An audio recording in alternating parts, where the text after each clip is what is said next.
Following the release of these latest hostages, I spoke to US contributor Michael Ware a short time ago.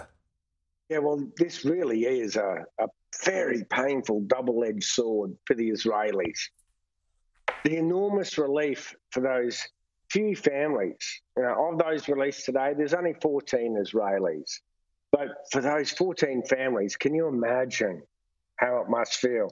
But then imagine how it must feel for the 100+ others whose family members weren't included, And look, this is day 3 of a pause.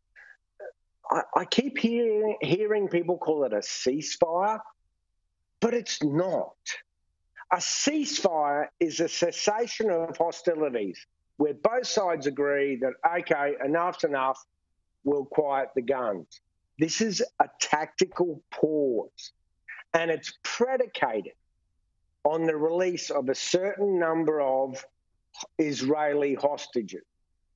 And right now, the Israelis have agreed to a 4-day pause. And then the Prime Minister, Benjamin Netanyahu, in body armor and a helmet, went and visited troops inside Gaza. The first time an Israeli Prime Minister has been in there in over a decade. And he swore, we are not done. Our mission is to destroy Hamas, and we're not stopping till that's done. However, there is an agreement, however tentative in place. For every 10 hostages released, Hamas will be given another day. So let us see what happens. Yeah, and let us see what happens with great complexity on both sides, not just in a military sense, but a political sense, where you've got these massive protests in Israel as well, calling for the hostages to be returned home, to be repatriated. And on the other hand, you've got Netanyahu there, as you said, the military leader right now in the body armour in Gaza, making that position known. So it is this precarious balancing act that he will have to try and navigate over coming days. Yeah, the Netanyahu government and its war cabinet are literally walking a knife edge. Every Israeli wants these hostages to come home, but I was listening to a former head of Mossad, the Israeli version of the CIA, and he said, the hostages are extremely important, but they're not as important as Israel's ultimate security.